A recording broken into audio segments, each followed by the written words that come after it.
जो इसमें सवार हुआ वो बच गया और जो सवार ना हुआ वो हिलाक हुआ।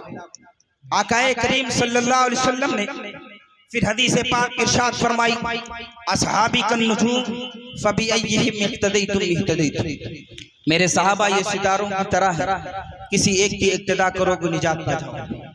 मुख्तसर सी बात ये करूं, आकाए करीम सल्लल्लाहु अलैहि वसल्लम ने जिस वक्त ये हदीस इरशाद फरमाई थी उस वक्त सैटेलाइट का जमाना नहीं था, मैप का जमाना नहीं था कि इंसान एक जगह से दूसरी जगह अगर जाना चाहे तो वो सैटेलाइट और मैप के जरिए से चला जाए।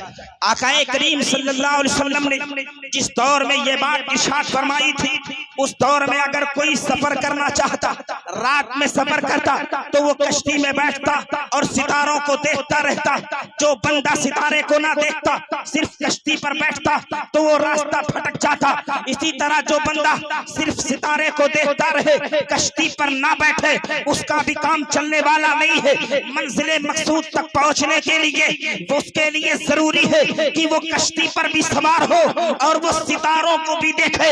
अल्लाह के रसूल के फरमान का मतलब ये है कि मेरी अहले बैत से भी प्यार करो और मेरी अहले बैत के साथ सहाबा से भी प्यार करो। अगर एक से प्यार करोगे तो मंजिले मकसूद नहीं पा सकते हो। अब आप बताए, एक बंदा जो हसन अल्लाह यारी करके है वो शेखैन को काफिर कह रहा है और कुरान करीम की एक आयत को सामने रख रहा है, या अय्युहल्लज़ीना आमनू ला तरफ़ऊ अस्वातकुम फ़ौक़ा सौतिन नबी।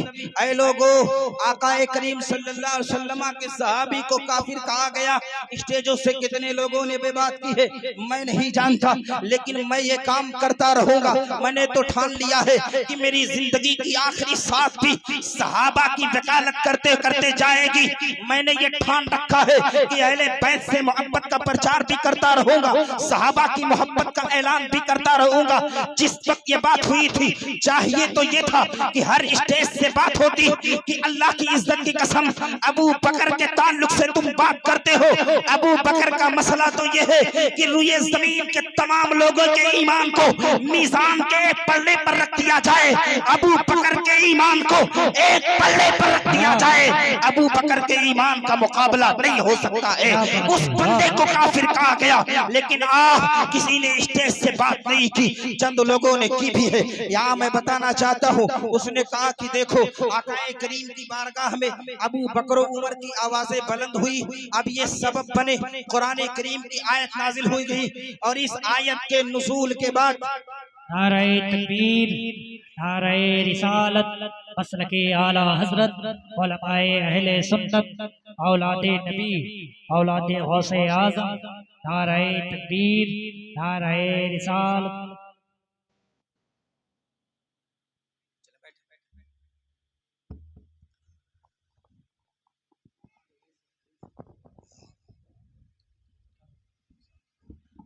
दुरूद पाक अल्लाहुम्मा सल्ली अला सय्यिदना मौलाना मुहम्मदिन मुबारिक वसल्लिम सलातन व सलामन अलैका या रसूल अल्लाह या हबीब अल्लाह सल्लल्लाहु तआला अलैहि वसल्लम। संजीदगी के साथ सुनते रहे और हजरत की ज़ियारत करते रहे। मेरे बाद इंशाअल्लाह ताला हजरत का खिताब होगा और आज का खिताब बिल्कुल अलग होगा इंशाअल्लाह। कहिए इंशाअल्लाह। उसने क्या कहा कि ये लोग काफिर हो गए माज़अल्लाह। किसको कहा? उधर से बोलिए यार, पीछे से। हजरत अबू बकर को और हजरत उमर रज़ी अल्लाहु अन्हुमा। कुरान करीम की आयत लेकर आया। आयत है, या अय्युहल्लज़ीना आमनू ला तरफ़ऊ अस्वातकुम फ़ौक़ा सौतिन नबी। ऐ ईमान वाले, मेरे महबूब की आवाज पर अपनी आवाज को बुलंद ना कर। आगे फिर अल्लाह ने फरमाया, अन तहबता अमालुकुम व अंतुम ला तशउरून, कि तुझे शऊर भी ना होगा, तेरे अमाल बर्बाद हो जाएंगे। ये बेगैरत कहता है कि देखो अबू बकर उमर ने आवाज बुलंद की, अब आवाज बुलंद हुई तो इनका ईमान ये बेकार हो गया। अल्लाहु अकबर। जबकि इसलिए कह भी रहा है कि सबब ये लोग बनते हैं।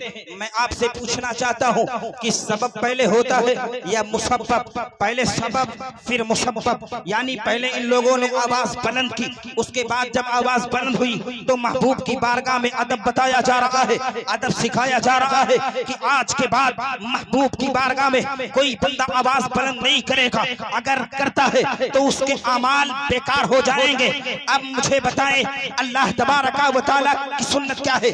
अल्लाह की सुन्नत ये है कि अल्लाह तबारका व तआला सबसे पहले किसी कौम पर एक नबी भेजता है। नबी जब आता है उनको बताता है, हराम और हलाल जब बता देता है तब उसके खिलाफ जाने वाले पर अल्लाह अजाब नाजिल करता है। कुरान करीम की चंद आयतें पढ़ता हूँ। अल्लाह फरमाता है वमा अहलकना मिन क़रयतिन इल्ला लहा मुनज़िरीन। अल्लाह फरमाता है कि अल्लाह तबारका व तआला किसी करिए पर, किसी बस्ती पर अजाब उस वक्त तक नाजिल नहीं फरमाता है जब तक कि उस बस्ती में कोई डराने वाला नहीं भेज देता है। कुरान करीम की एक नहीं मुतअद्दिद आयतें हैं जिसमें अल्लाह तबारका व तआला फरमाता है वमा कुन्ना मुअज़्ज़िबीना हत्ता नबअसा रसूला।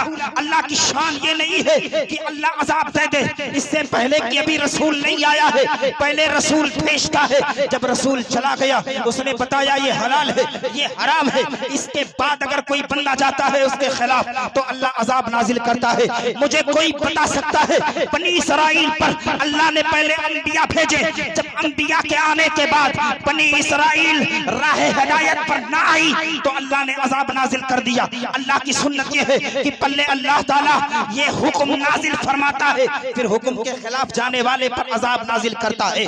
तो यहाँ आज हुक्म तो अल्लाह बना रहा, हुक्म फरमा रहा है, आज कानून बना रहा है कि आज के बाद का कानून ये है कि मेरे महबूब की आवाज पर अगर बंदा आवाज बुलंद करेगा तब उसके अमाल बर्बाद हो जाएंगे। पता चला कि सबब पहले है, अभी तक कानून बना नहीं था, मान भी लिया जाए कि कानून बन भी गया था, फिर भी अल्लाह की इज्जत की कसम वो लोग काफिर नहीं हो सकते हैं। इसलिए मेरे मुस्तफा ने पहले फरमा दिया है अबू बकर फिल जन्ना उमर फिल जन्ना। ए अबू बकर तू जन्नती है, ए उमर तू जन्नती है। और एक प्यारी बात बताओ, शियाओं की किताबों के अंदर भी ये है कि आकाए करीम फरमाते हैं जब ये आयत करीमा नाजिल हो गई मेरी उम्मत का कोई फर्द जब बुलंद आवाज से मुझसे बात कर लेता, आका फरमाते हैं मैं अपनी आवाज उसकी आवाज से बुलंद कर देता ताकि उसके अमाल बर्बाद ना हो। तो अब बताए कि जब अबू बकर उमर की बात आई थी तो क्या मुस्तफा ने आवाज बुलंद की होगी कि नहीं की होगी? और एक बात और बता दे, वक्त में इतनी गुंजाइश नहीं, लेकिन जब बद्र का मसला है, कैदियों को रखा गया था, बात रसूल कायनात मशवरा ले रहे थे साहबा से इनके साथ क्या सुलूक किया जाए। बाज ने कहा कि इन्हें कत्ल कर दिया जाए, बाज ने कहा फिदिया लेकर रिहा कर दिया जाए। आकाए करीम सल्लल्लाहु अलैहि वसल्लम भी इसी तरफ थे, यानी आप भी यही चाह रहे थे कि फिदिया ले ले, मुसलमान मजबूत हो जाए। हजरत उमर ने उस वक्त ये बात कही थी, अर्ज की थी अल्लाह के रसूल उनको कत्ल कर दिया। कुरान करीम की आयत नाज़िल, रसूलुल्लाह ने फिदिया लिया और उनको रिहा किया। लौला किताबुम मिनल्लाहि सबक़ा लमस्सकुम। कुरान करीम की आयत नाज़िल हुई कि अगर ये बात लिखी हुई ना होती, ये बात लिखी हुई ना होती तो महबूब इन पर अजाब नाज़िल करता। क्या मतलब? अब मुफस्सिरीन को पढ़े, मुफस्सिरीन फरमाते हैं दो बातें। एक तो ये कि अगर ये लिखा हुआ ना होता कि बदरी जितने सहाबी हैं वो जन्नती हैं तो इन पर अजाब नाजिल कर देता, और अगर ये ना होता कि मेरी सुन्नत ये ना होती कि पहले मैं हुक्म नाजिल करता हूँ उसके बाद हुक्म के खिलाफ जाने वाले पर अजाब नाजिल करता हूँ तो मैं अजाब नाजिल कर देता। अब पता चला कि अल्लाह तबारका व तआला ने जिस वक्त ये बात थी उस वक्त कानून बनाया नहीं था। अरे यार, जब कानून बना ही नहीं था तो कानून के खिलाफ जाने वाले पर फिर कोई अजाब नहीं। पता चला कि कानून इनकी वजह से बन रहा है। कानून बनने के बाद तो आलम यह है कि अबू बकर किसी से बात भी कर रहे हैं तो बहुत बुलंद आवाज से नहीं, बिल्कुल हल्की आवाज में। यहाँ तक लोग फरमाते हैं कि इस वक्त आलम यह था कि बात साहबा से गुफ्तगू करते, तीन बार बोलने के बाद बात समझ में आती कि ये कहना क्या चाह रहे हैं। मुस्तफा की बारगाह में अदब अगर अबू बकर नहीं बताएंगे, उमर नहीं बताएंगे, हजरत उस्मान और हैदर नहीं बताएंगे, तो मुस्तफा की बारगाह का अदब कौन बताएगा। इसलिए ऐ लोगों, आप ना तो खारिजी हो जाना, ना तो राफजी हो जाना। अल्लाह तबारक व तआला ने अहले सुन्नत पैदा किया है, तो अहले सुन्नत बनकर ही रहना और खूब मोहब्बत कीजिए। हुजूर की आड़ से भी मोहब्बत कीजिए, हुजूर के असहाब से भी मोहब्बत कीजिए। कोई बंदा अगर इस तरह की बहकी बहकी बातें कर रहा हो तो जान लेना कि इसका ताल्लुक अहले सुन्नत वल जमाअत से नहीं है। इमाम अहले सुन्नत ने एक शेर में अकीदा दे दिया है, अहले सुन्नत का है बेड़ा पार असहाबे हुजूर नज्म है और नाव है। इतरत रसूलुल्लाह की अस्तगफिरुल्लाह रब्बी मिन कुल्ली ज़ंबि व अतूबु इलैह।